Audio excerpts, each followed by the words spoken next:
한 번 더 촬영을 하든가 하시죠. 네, 일단은 오늘 그 교재 앞에다가 제 거 메일하고요, 제 휴대폰 번호 적어 드릴게요.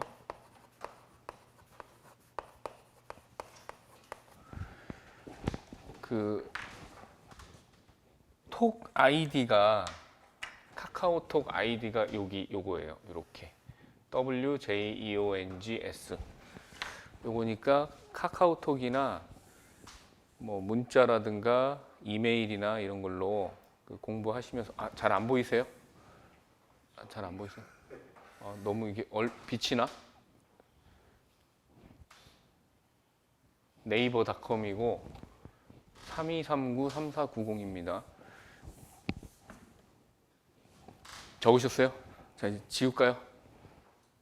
지워도 되죠? 네.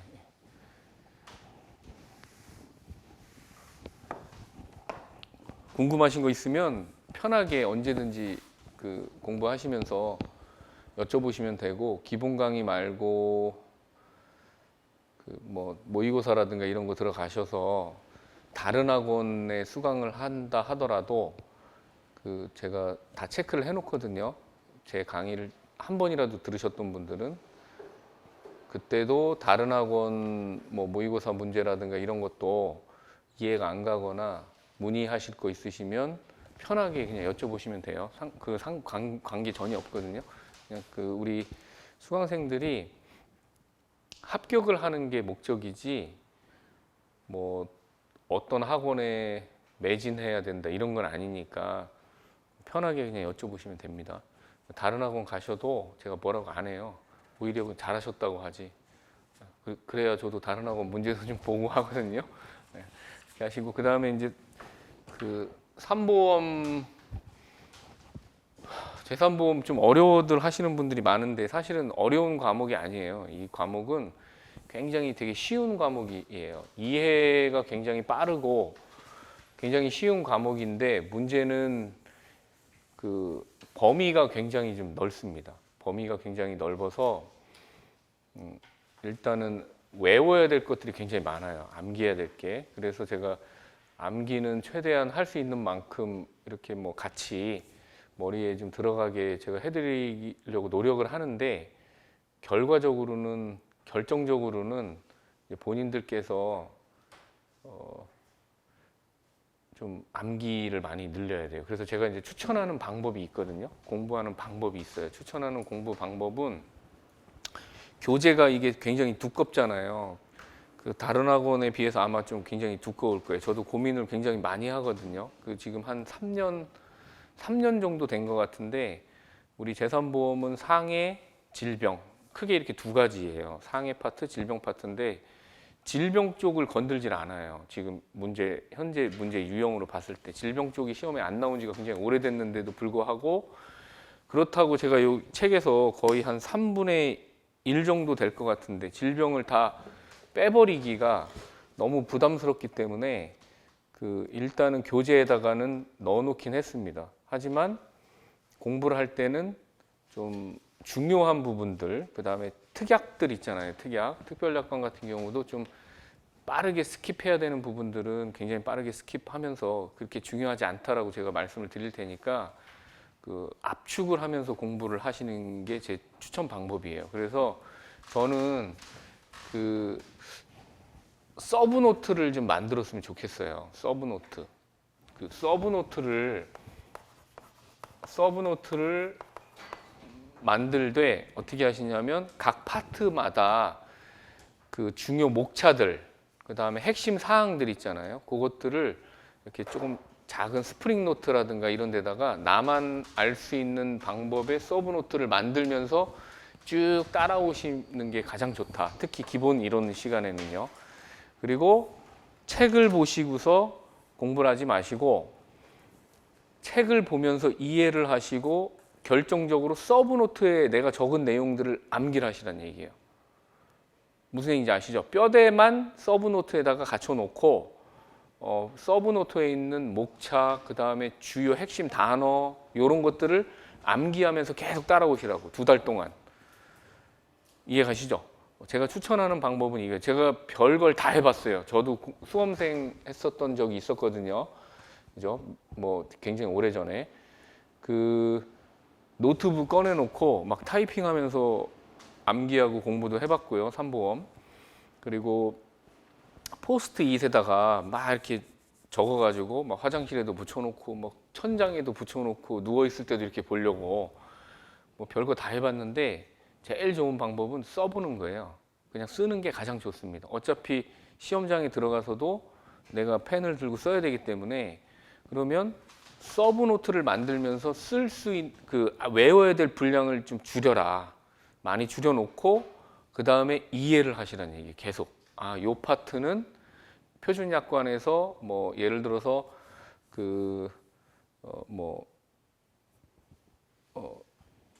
해지 중대 사유로 인한 해지다.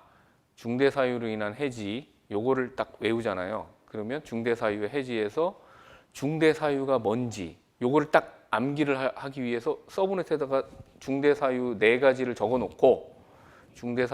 적어놓고 나머지는 이해를 하시라고.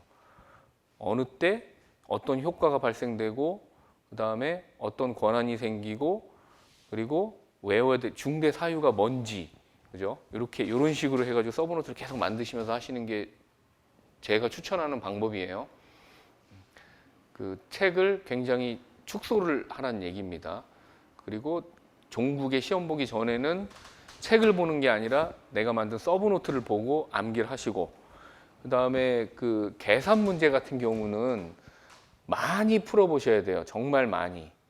그 재산보험의 특징이 그거거든요. 처음에 볼 때는 굉장히 빠르게 이해가 갑니다. 아주 쉬워요. 쉬운 이유가 있어요. 우리 책임근제나 자동차 보험처럼 이 배상 책임 보험 같은 경우에는 나오는 사람이 한 명이 더 있죠. 그죠? 누가 있어요? 우리 보험 계약자하고 그다음에 피보험자나 보험 계약자, 그다음에 회사가 있죠. 보험회사, 피보험자, 그다음에 누가 있어요? 피해자가 있죠. 피해자. 그죠? 피해자. 요렇게 배상을 해야 되는 거를 보험에 가입했으니까 회사가 이렇게 직접 보상을 하잖아요. 그죠? 근데 3보험은 이게 없고 순수하게 보험 계약자와 보험 회사 사이의 권리 의무 관계를 약관상으로 그냥 담아 놓을 뿐인 거예요. 이게 다예요. 그러면 계약자가 회사한테 해야 될 의무가 있고요. 뭐 고지 의무도 해야 되고, 그죠? 그 위험 변경되면 통지 의무도 해야 될 이런 의무가 있어요. 의무는 당연히 해야 되는 거잖아요. 그죠? 당연히 해야 되는데 이 의무를 행하지 않게 되면 반대인 보험회사에서는 권한이 생깁니다. 권리가. 그죠? 고지 의무 안 했지 너. 그러면 나는 너한테 계약을 해지할 거야. 해지 권한이 생깁니다. 해지권. 그렇죠? 회사와 계약자의 권리 의무 관계를 약관에다 그냥 담아 놓은 거일 뿐인 거예요. 그러니까 이해가 굉장히 빠르거든요. 근데 그 양이 엄청 많아. 뭐 특약도 있고 뭐 별 이상한 뭐 이상한 조항들이 있고 그런데 이것들을 잘 이해를 하셔야 문제를 풀 때 문제를 딱 만나잖아요. 그럼 빠르게 문제가 뭘 묻는지 이해를 먼저 하셔야 돼요. 무턱대고 푸시면 안 되고. 그 재산보험의 문제 패턴을 보면 우선은 단순 약술 문제가 있어요. 단순 약술은 그냥 외우기만 하면 풀 수 있는 문제라고 생각하시면 돼요. 단순 약술 문제, 뭐 표준약관 뭐 이런 거. 아니면 후유장애 분류표의 분류 기준이 있죠. 그죠? 이런 것들은 그냥 팔해 장애 중에서 뚜렷한 장애에 대하여 기술하세요. 이렇게 문제가 나오거든요. 이런 단순 약술 문제가 있고 그 다음에 두 번째로 계산 문제가 있어요. 계산 문제는 엄청난 능력이 필요한 이런 계산 문제가 아니고 그냥 후유장애 보험금 계산하는 거, 그 다음에 사망보험금 계산하는 거 다 아세요. 후유장애 보험금 계산하는 거 어떻게 계산하고 그냥 한 번, 뭐 30초면은 다 알아요. 사망보험금 어떻게 지급해요? 정액 지급하잖아요. 그죠? 가입금액 1억. 상해 사망 가입금액 1억이면 1억 줍니다. 그냥. 그죠? 이게 무슨 계산 문제야. 계산 문제가 아니에요. 그거는. 그 후유장애는 어떻게 계산합니까? 가입금액에, 후유장애 가입금액에다가 장애율을 곱해서 지급하죠. 1억에다가 예를 들어서 장애율이 10%다. 그러면 1,000만 원 이렇게 지급합니다. 이거는 초딩들도 다 알아요. 다 아는데 그냥 단순 계산 문제가 아니라, 물론 여기다가 한 가지가 더 있죠. 그죠? 그 실손 보험금 계산하는 문제 있잖아요. 그죠? 어떤 진료기관에서 어떤 진료를 받고 얼마가 발생됐는데 얼마 지급합니까? 이것도 굉장히 간단하거든요. 원래는 굉장히 간단합니다. 굉장히 간단한데 요거랑 그러니까 약관 내용의 단순 약술로 나오는 약관 내용 문제하고 계산 문제를 섞어서 내는 경우가 있어요. 요거를 이제 복합 유형이라고 저는 얘기를 하거든요. 복합 유형. 근데 지금 몇 년 동안 최근 문제를 보면 단순 약술하고 계산 문제하고 요 복합 유형 문제가 비중이 굉장히 높습니다. 이거를 해결하려면은 이해도가 굉장히 높아야 돼요. 이해도가. 아까 제가 말씀드렸던 것처럼 사망보험금 계산하는 건 굉장히 쉽지만 이거를 지급해야 되느냐, 어떻게 감액을 해서 지급해야 되느냐라는 거를 알 수 있을 정도로 공부를 하셔야 된다고. 그러려면 약관의 이해도가 굉장히 높아야 돼요.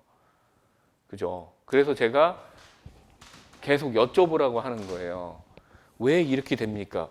의문을 가지시라고. 이게 왜 바늘만 지급해요? 어떻게 해서 이렇게 답이 나온 거죠? 그걸 알고 계셔야 어떤 문제가 나와도 풀 수가 있어요. 쉽게. 아시겠죠? 제일 중요한 게 뭐예요? 이해도가 중요합니다. 이해. 삼보험 아무리 뭐 외워야 될 거 엄청 많고 별거 아니야 이렇게 생각할 수도 물론 있지만 그 이전에 이해를 철저하게 하시고 그 다음에 외울 것도 외우셔야 돼요. 그리고 이해가 되면 암기도 굉장히 쉬워요. 그렇죠? 그죠? 먼저 선이해, 그 다음에 암기, 그 다음에 세 번째로 해야 되는 게 뭐예요? 복습하셔야죠. 그죠? 이해했죠? 암기했죠? 그러면 어떻게 해야 돼? 피드백 해야죠. 리뷰해야 됩니다. 복습. 그러면 완전히 내 걸로 될 수 있거든요. 그런 식으로 하셔야 돼요. 아시겠죠? 뭐 첫 시간이라 제가 너무 쓸데없는 얘기를 하는 것 같은데 편하게 저하고 굉장히 친해지시는 게 좋아요. 친해지시고 저는 뭐 우리 여기 학원에 와서 이렇게 수업하고 이러는 거를 되게 좋아하거든요. 되게 좋아해요. 왜 좋아하냐면 그냥 뭐 제가 뭐 돈을 벌려고 하는 게 아니기 때문에 저는 독립손해사정사로 일을 하거든요. 독립손사에서 일을 하고 독립손사로 일을 합니다. 그래서 사실은 우리 수강생분들이 내시는 수강료의 일정 부분을 제가 받기는 하는데 사건을 한 건 처리하는 게 훨씬 더 저한테는 금전적으로 더 이득이에요. 근데 제가 주말마다 여기 와가지고 강의하고 이렇게 하는 데는 일정의 목표도 있고 그리고 금전적인 건 아니거든요. 금전적인 건 아니에요. 그래서 제가 아까 그 말씀 드린 거예요. 다른 학원에서 수강하시고 그 문제 물어보셔도 전혀 관계가 없고요. 여기 계신 분들이 다 그냥 합격을 하셨으면 좋겠어요.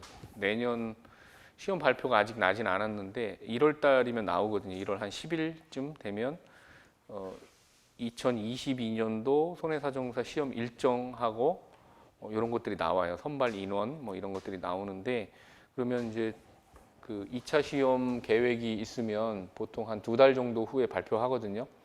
시험 일자. 작년에 올해죠. 올해 8월 1일 날 시험 봤잖아요. 그죠? 10월 1일 날 발표를 했어요. 그죠? 그때 저한테 그냥 합격했어요. 요 한마디. 요거 듣는 거 너무 좋아가지고 1년 동안 왔다 갔다 하는 거예요. 진짜로. 진짜예요. 제가 1년 중에 가장 기분 좋은 날이 그날이거든요. 그 시험 발표 날, 발표 전날. 그리고 그 올해는 제 카카오톡 그 프로필 사진인가? 메인 사진인가? 뭐라고 하죠? 그거? 푸사? 거기에다가 그 합격 수기 이렇게 써주신 분 중에 누구라고 이렇게 하지는 않고 써주신 분 중에 제 얘기를 좀 언급해 주신 분들이 있으면 이렇게 계속 바꿔가면서 이걸 올려드려요. 그러면 그 제가 그분한테 당연히 축하를 했죠. 아, 연락 주셔서 고맙습니다. 본인이 다 열심히 하셔서 되신 거고요. 너무 축하드려요. 이렇게 하면 자기도 고맙습니다. 이렇게 하고 저도 고맙습니다. 연락 주셔서 고마워요. 이렇게 하거든요. 근데 그게 너무 그냥 형식적일 수 있어서 내가 평소에 너무 고마웠다. 당신이 합격해줘서 고맙다라는 거를 좀 보여드리려고 제 카톡 이렇게 만약에 들어와서 보면 이거 내가 쓴 말인데 하여튼 뭐 그런 부분이 있어요. 그러니까 열심히 하셔서 합격하시면 돼요. 그러면 제가 평생 기억을 할 겁니다. 독립손사를 하시든 그 회사에서 근무를 하시든 간에 저는 하여튼 이쪽에 발을 담그시는 거거나 아니면 담그고 계신 거죠. 그죠? 그러면 그 보상 일을 하거나 보험 쪽 일을 하면 당연히 있어야 돼요. 이 자격은 당연히 있어야 됩니다. 항상 일을 거의 평생 하실 텐데 정말 좋은 자격증 중에 하나거든요. 저도 이거 하기 전에 다른 일도 했었고 했었는데 제가 생각을 하기에 현존하는 전문직 중에 전 최고라고 생각해요. 이 자격이 정말로 변호사보다 훨씬 좋아요. 제가 아는 분도 변호사들 굉장히 많거든요. 제 친구도 변호사 하고 있는 친구도 있고 가끔 이제 뭐 사건에 대해서 얘기도 하고 이렇게 하는데 변호사보다 훨씬 좋아요. 구체적으로 말씀드릴까요? 왜 좋은지? 돈 많이 벌어요. 진짜로 변호사들보다 훨씬 더 많이 벌 수 있어요. 다만 어떤 직군이든지 다 똑같아요. 어떤 직군이든지 하다못해 뭐 그냥 제조업에서 일을 하는 사람도 그 중에서 잘하는 사람들은 돈도 많이 벌고요. 이렇게 다 하거든요. 뭐 사업 운영하는 사람 다 마찬가지고 변호사들도 그렇죠. 변호사들도 잘하는 사람들은 돈도 많이 벌고 뭐 명예스럽기도 하고요. 일단 그 자격 자체가 굉장히 명예스러운 자격이기 때문에. 근데 손해사정사도 마찬가지예요. 그만큼 첫 번째 이유가 뭐냐면 변호사는 변론을 하잖아요. 보통 보험금 청구 소송이나 아니면 채무 부존재 소송이나 이런 특히 재산보험 같은 경우는 면부책 사례가 굉장히 많기 때문에 뭐 자살 이런 거 있죠, 그죠? 이런 거 뭐 소송하고 이런 경우 굉장히 많거든요. 변호사들은 이 민사 소송이에요. 소송하잖아요. 그러면 거의 1년씩 걸려요. 1심 판결 받는데 그러니까 보험금 지급 결정 받는데 1년이 걸린다고. 뭐 변론도 하고 물론 돈 많이 받아요. 제가 여기 서울중앙지법도 그렇고 지방에 있는 보험금 청구 소송이나 이런 데 참관하러 많이 들어가요. 일부러 어떻게 하나 이렇게 들어가잖아요. 그러면 예를 들어서 오늘 11월 8일로 할게요. 월요일 이렇게 기일이 잡혔어요. 재판하는 기일이. 그러면 변호사 들어가고 그다음에 이제 보험회사 상대 측 변호사도 들어와서 변론할 거 아니에요. 얼마나 할 것 같아요? 5분도 안 해요. 아, 오셨어요? 네. 서면으로 제출하십시오. 네, 알겠습니다. 이렇게 하고 말씀하실 거 있으면 얘기하고 그리고 다음 기일 잡고 끝이에요. 그거를 12번 내지 11번 정도 하다가 물론 이제 그 전에 판사가 판단할 때 이거는 뭐 더 이상 재판 열 필요가 없다. 그럴 경우에는 빨리 판단을 내리긴 하겠지만 그런 경우는 거의 드물고요. 아무리 못해도 10번 정도는 합니다. 그렇게. 그리고 나서 뭔가 좀 첨예하게 뭐 어떤 쟁점이나 문제점이 있다. 이럴 경우에는 늘어나면 늘어났지 줄진 않아요. 대부분은. 그러면 1년 후에 판결을 딱 받아. 그러면 그때 이제 변호사는 수임료 물론 처음에 착수금 받고 그 다음에 이제 성공보수 뭐 이런 걸 받겠지만 거기에서 끝나지 않죠. 항소하거나 이러면 2심 가고 또 3심 가고 이렇게 하잖아요. 근데 손해사정사는 어때요? 손해사정사는 보험사고 조사하고 손해사정서 작성해서 보험회사로 보내요. 그죠? 그러면 10일 내로 보정 오고, 그죠? 보정에 대해서 또 반박 보정하고, 그리고 나서 보험회사가 결정합니다. 보험회사가 결정해요. 그리고 이건 도저히 안 돼. 이건 말이 안 돼. 이거는 보험금을 받을 수 없어. 명백한 면책 사항이야. 그러면 안 하면 돼요. 그죠? 하질 못하죠. 근데 회사 측에서도 마찬가지야. 보험회사도. 이거는 면책이야. 내 판단이 맞아. 그러면 공문 작성해서 보내면 돼요. 독립손사도 마찬가지입니다. 독립손사는 어때요? 보험금 청구해서 그 정해져 있는 보험업법에 맞게, 그죠? 보상 처리할 건 하고 면책할 건 면책하고 그러는데 길어봐야 제가 생각할 때는 한 달 반, 2달 이거밖에 안 걸려. 그래놓고 수임료를 받죠. 많은 수임료를 받아요. 정말로. 돈도 많이 벌고요. 그리고 요즘에는 또 많이 알려져가지고 많이는 아니고 아직도 굉장히 부족하긴 한데 그나마 많이 알려져서 사람들이 특히 업계에서는 손해사정사입니다 이렇게 하면 그러셨냐고 영업하는 사람들이 많잖아요. 일반적으로 그죠? 영업하는 사람들이 그렇게 어려운 시험을 어떻게 합격? 아니 그냥 뭐 열심히 했어요. 돈도 잘 버시겠네요. 되게 좋은 직업입니다. 좋은 직업이에요. 아주 좋은 직업이고 스트레스도 오히려 안 받을 수도 있고요. 거기다가 엄청난 돈도 벌 수 있고 자기가 좀 열심히 하면 정말 좋은 직업이에요. 변호사보다 더 좋다고 하잖아요. 그러니까 열심히 공부하셔서 합격하셔서 누구나 다 할 수 있거든요. 누구나 다 할 수 있어요. 그렇죠, 좋죠. 저처럼 하다가 공부에 좀 뜻이 있으신 분이 있다 그러면 학교 가서 학위 받고 강단에도 쓸 수 있어요. 이런 학원 말고 대학에서 강의도 할 수 있고요. 그리고 전국에 보험 전공하는 대학이 많지가 않거든요. 한 열 몇 개, 한 서너 개? 이 정도밖에 안 돼요. 그러니까 거기다가 더 좋은 게 요즘에는 의료 경영 대학이라는 데가 있어요. 의료 경영 대학. 그러니까 나중에 제가 말씀을 다시 또 드릴 건데 뭐 하는 데냐면 물리치료사나 간호, 조무사 양성하는 대학이거든요. 아니면 의무 기록지 분석하고 이런 학생들이 이걸 전공으로 하는 친구들인데 이쪽에서도 관심이 굉장히 많습니다. 이쪽에. 그래서 그쪽에서 보험 전공한 교수님들이나 강의하실 분들 섭외도 많고요. 보건 쪽이죠, 보건대학. 이쪽도 손해사정 이런 거에 관심 굉장히 많아서 뻗어나갈 수 있는 길이 엄청나게 많습니다.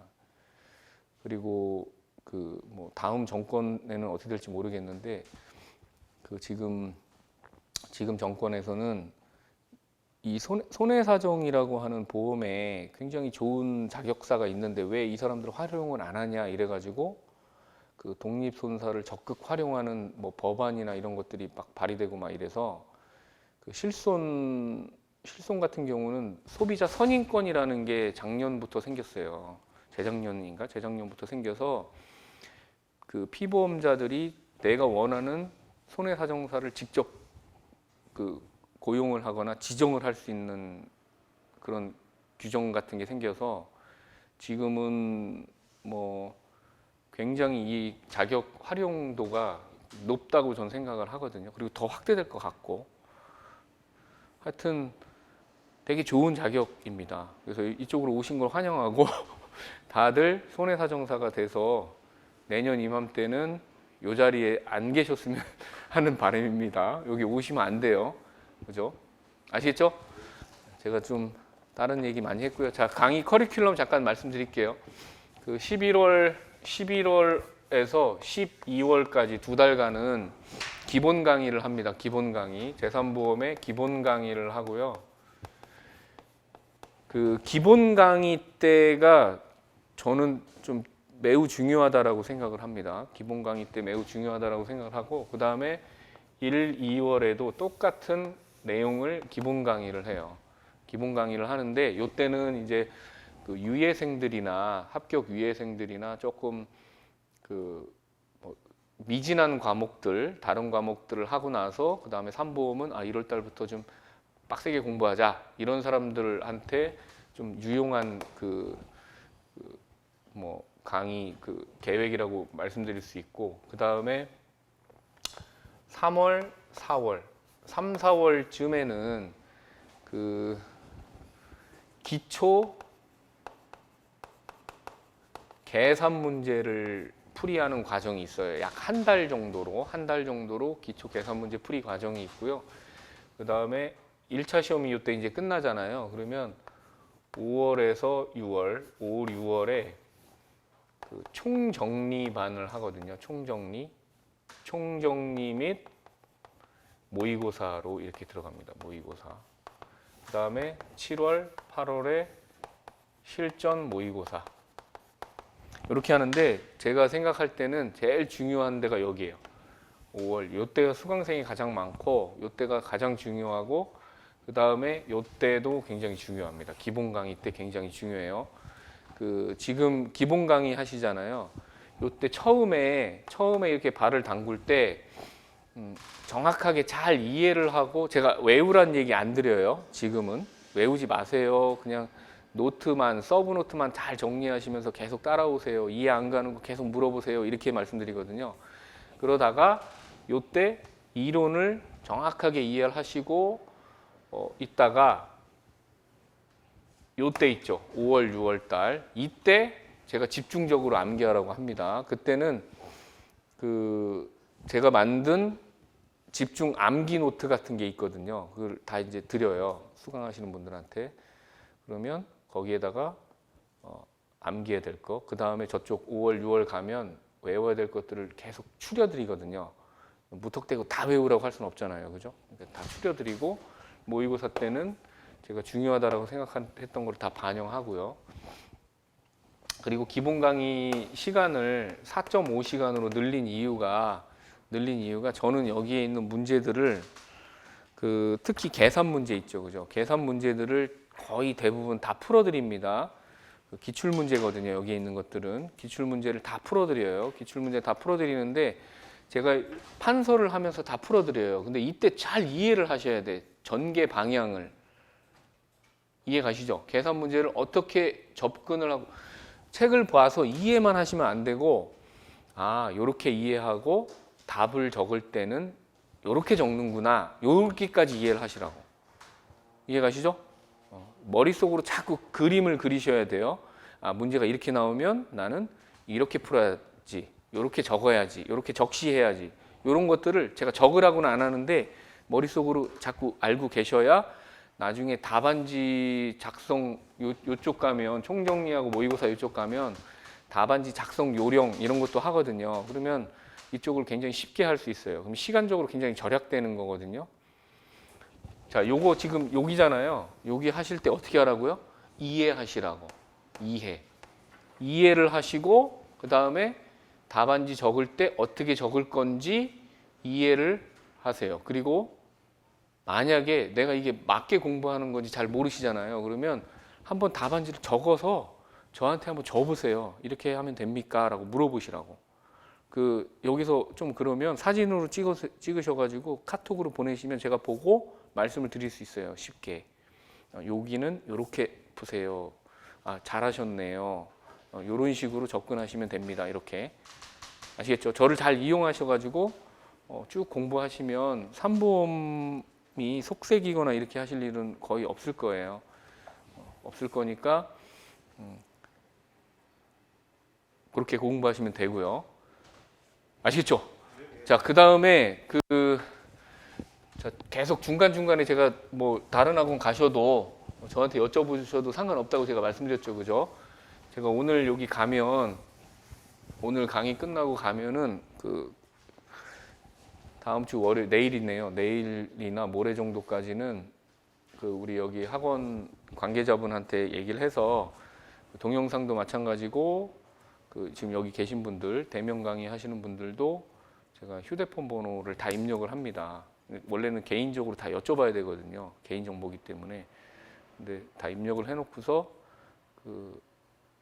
이렇게 카톡이나 이런 걸로 문의하시는 분이 이렇게 오잖아요. 그럼 아, 이분이시구나. 몇 년도에 수강하신 분이시구나.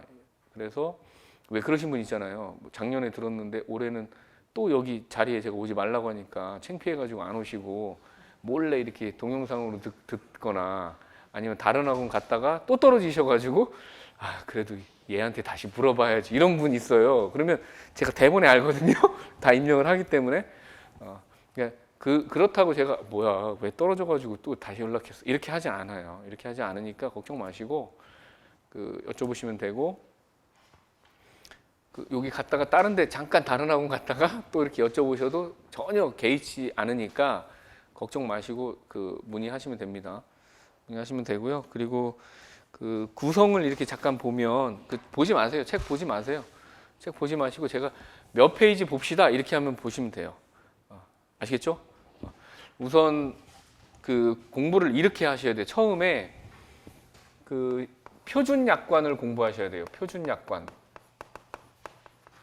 표준 약관은 질병 상해 표준 약관인데요. 표준 약관이 해마다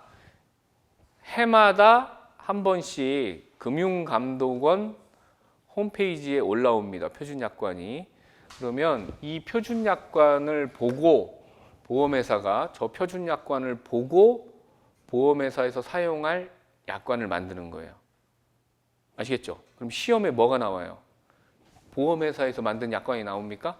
아니에요. 표준 약관이 시험에 나오는 겁니다. 공통적으로 사용하는 약관이요. 이 표준 약관보다 뭐 땡땡 보험회사에서 만든 뭐 약관이 불리하다. 다 무효예요. 그거는. 아시겠죠? 그 약관을 사용을 못하는 거예요. 그죠?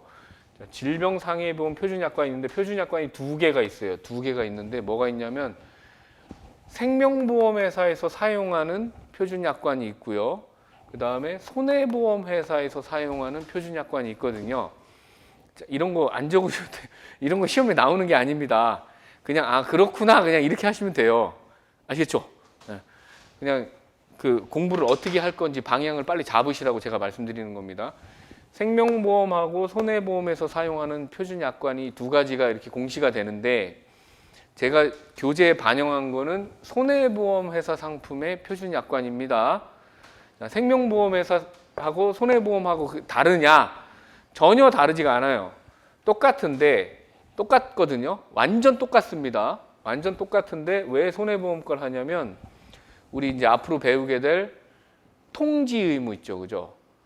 그게 원래 약관에서 뭐라고 합니까? 통지 의무, 고지 의무는 상법, 법에서 얘기하는 말이고 약관에서 뭐라고 해요? 고지 의무 뭐라고 합니까? 계약 전 알릴 의무 이렇게 얘기하고요. 그리고 통지 의무는 뭐라고 해요? 계약 후 알릴 의무라고 하는데 이 통지 의무는 앞에 뭐가 더 붙어 있어?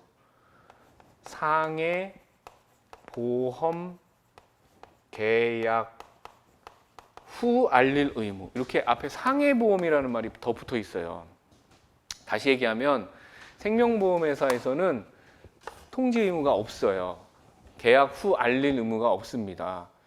없기 때문에 보험에 가입할 때 직업이 변경되거나 위험률이 높아지잖아요. 그러다가 뭐 상해 사고로 사망하거나 다쳤어. 그러면 비례보상 할 수 없습니다. 생명보험 표준약관에서는. 뭔 얘기인지 아시죠? 잘 모르셔도 돼요. 비례보상 이런 거 잘 모르셔도 됩니다. 거기 가면 제가 다 자세하게 다 말씀드려요.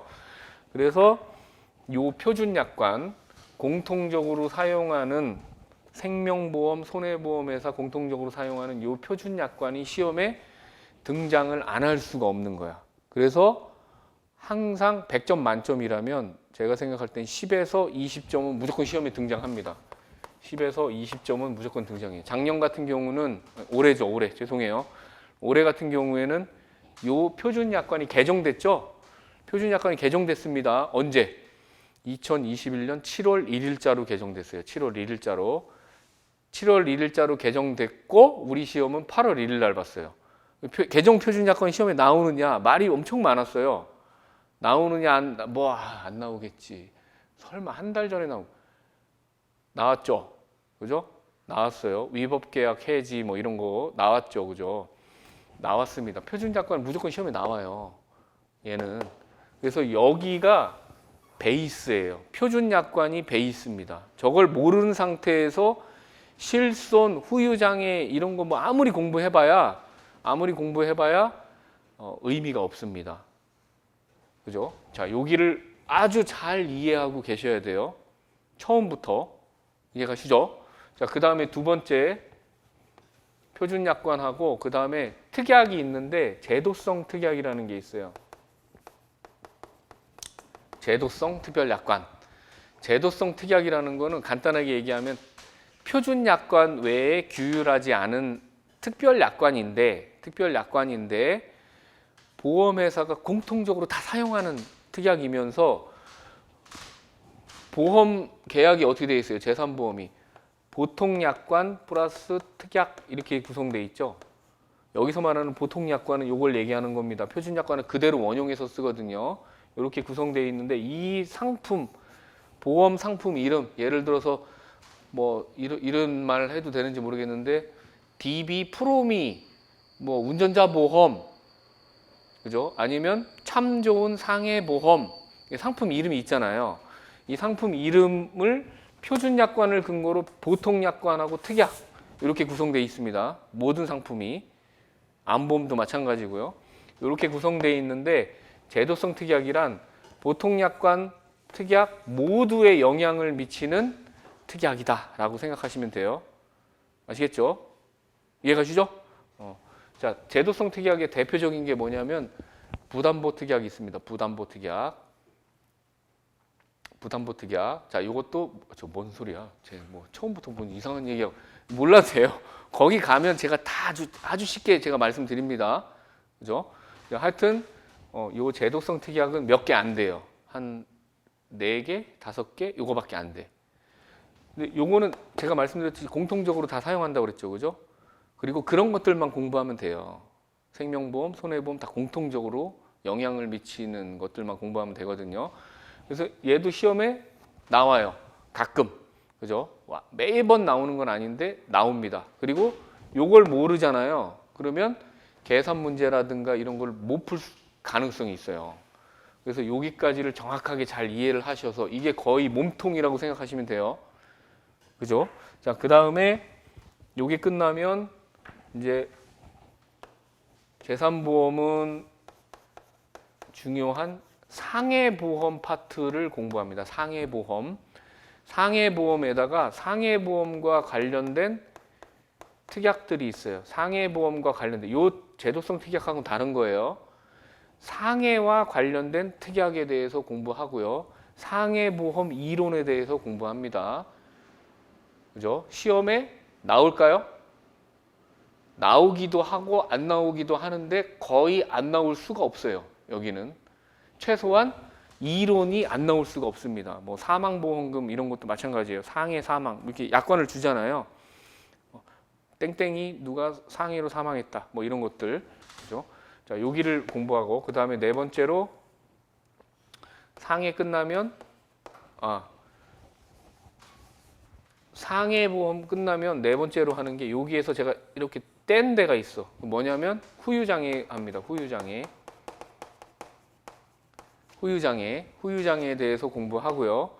그 다음에 다섯 번째로 질병 공부예요. 질병보험 및 질병과 관련된 특약. 그 다음에 여섯 번째로 실손의료보험.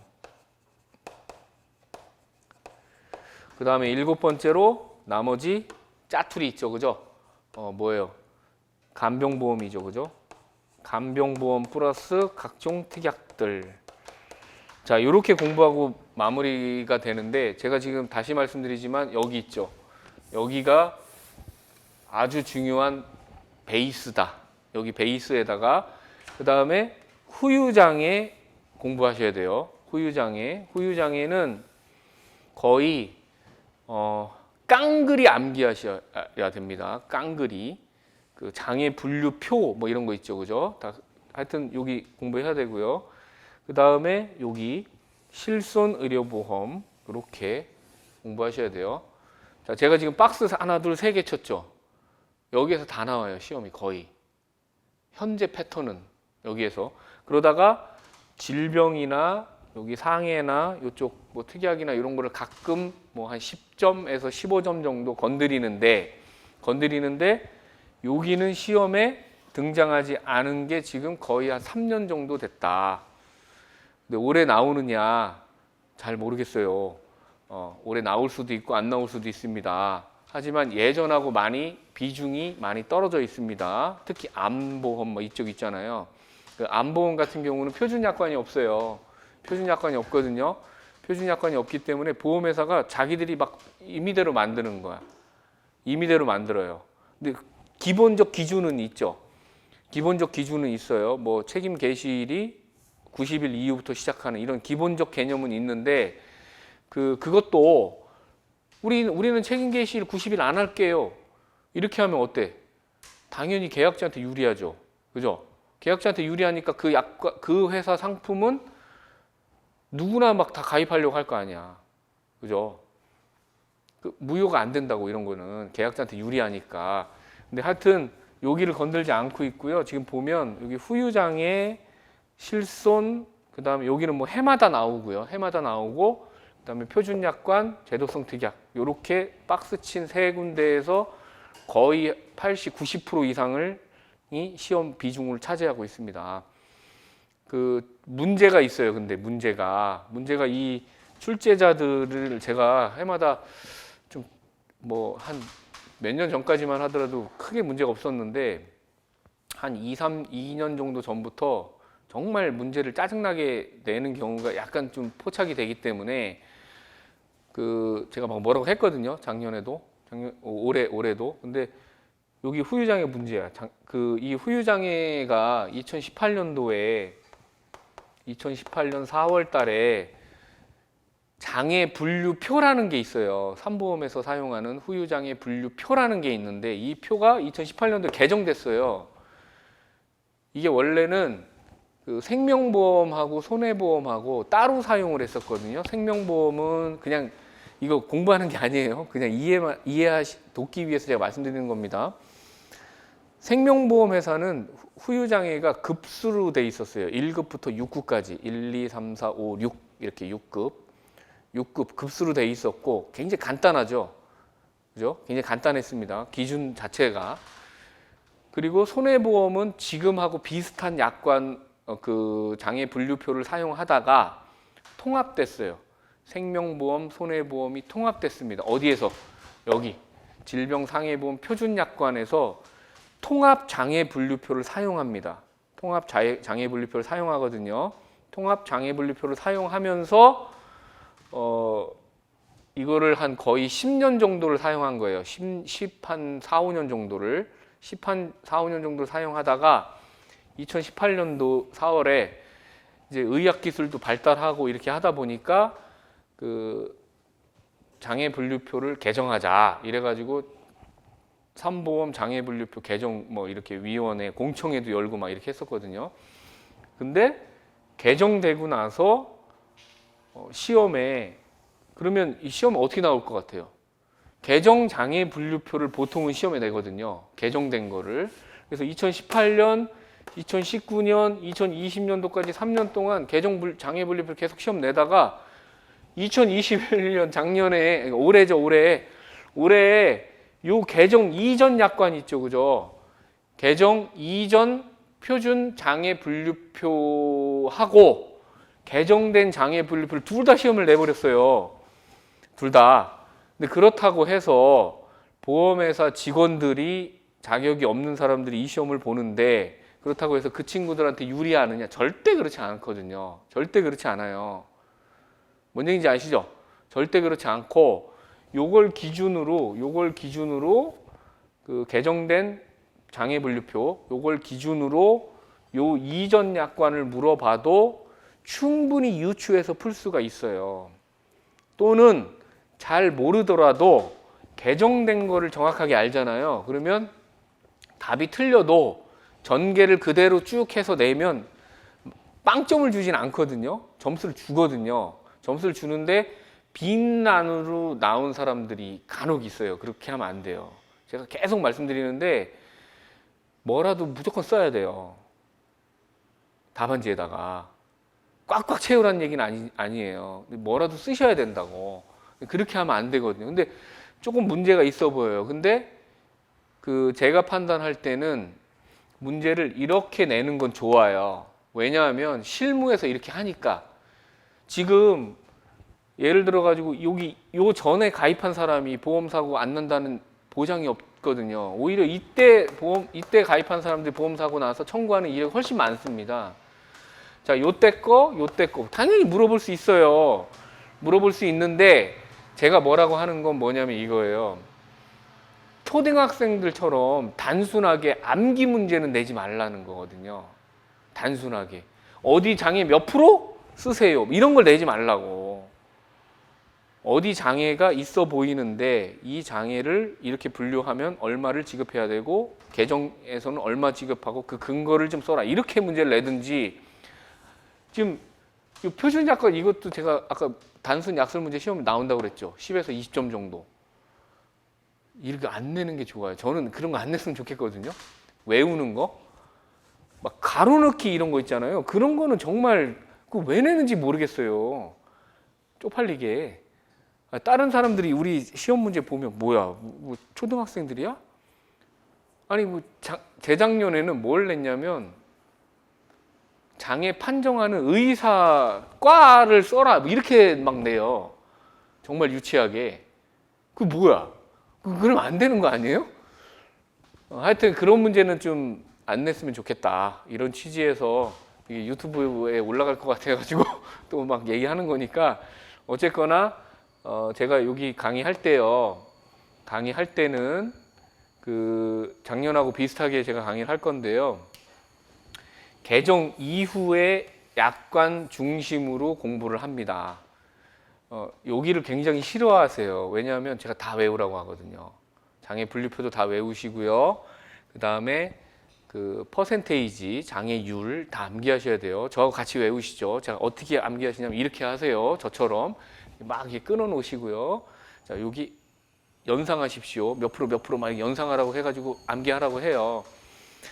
근데 이제 나중에 이제 합격하신 분들이 그 다른 거는 모르겠는데 제가 암기하라고 했던 거 막 이렇게 앞자 따서 암기하는 거 있거든요. 뭐 69, 세륙, 24 뭐 이런 거 아니면 뭐 그 있어요. 그 소분수의 개장 뭐 이런 거 막 암기하라고 해요. 그러면 그거는 절대 평생 까먹지 않을 것 같다 뭐 이러신 분들이 계시는데 어쨌거나 쉽게 암기를 하시자고.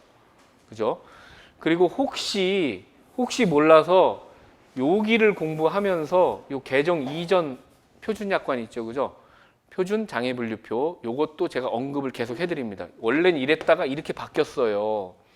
원래는 20%였다가 30%였다가 20%로 바뀌었는데요. 내용은 거의 흡사합니다.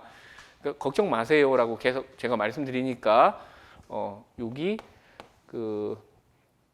이제 그러신 분들이 많아요.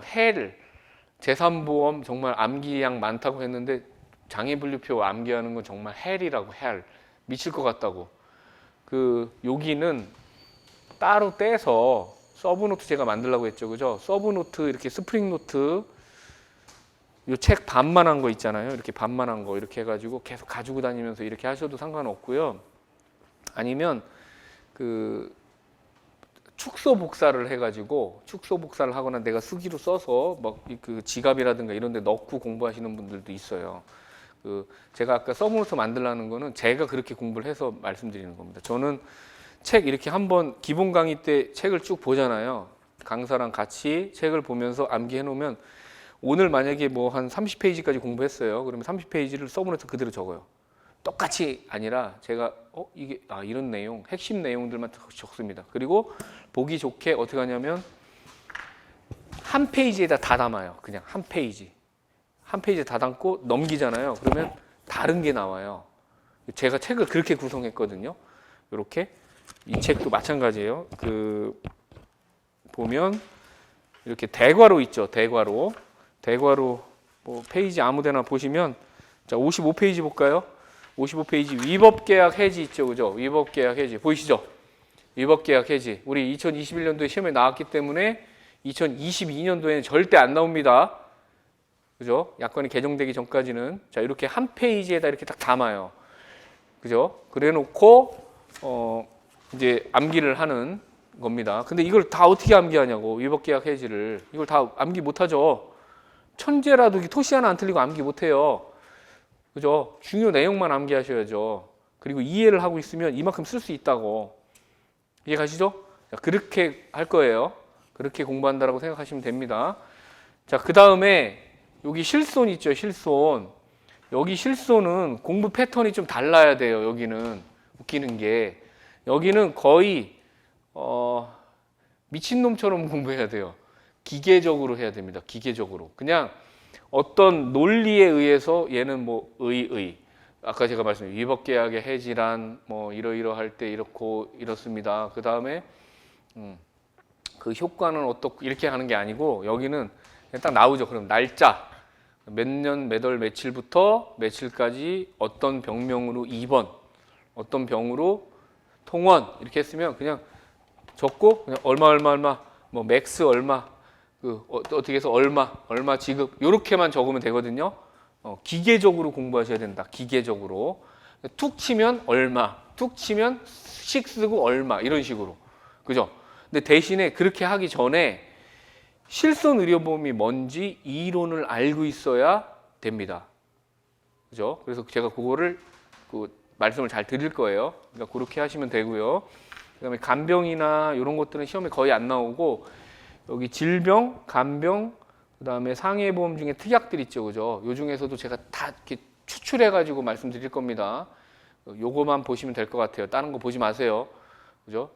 기본 강의이기 때문에 제가 요거는 요런 특약이에요라고 말씀을 드리고 중요하지가 않습니다. 그러니까 한번 듣고 이거구나라고 넘어가세요. 이렇게 하거든요. 근데 이거는 정말 중요합니다. 올해 시험에 나올 가능성이 매우 높아요. 아까 제가 중대 사유로 인한 해지 제가 말씀드렸죠. 그죠? 시험에 지금 등장 안 한 지 꽤 오래됐거든요. 그런 것들을 제가 계속 말씀드립니다. 그러니까 서브노트에 적을 때도 별표 뭐 하나, 두 개 뭐 이렇게 해갖고 체크를 하시든지 나름대로 그 공부 방법을 그렇게 하셔야 꽈락 안 나고 높은 점수 획득할 수 있습니다. 혹시 여기 수석 목표로 하시는 분 계세요? 수석? 나 요번 시험에 1등 할 거야. 이런 분 계세요?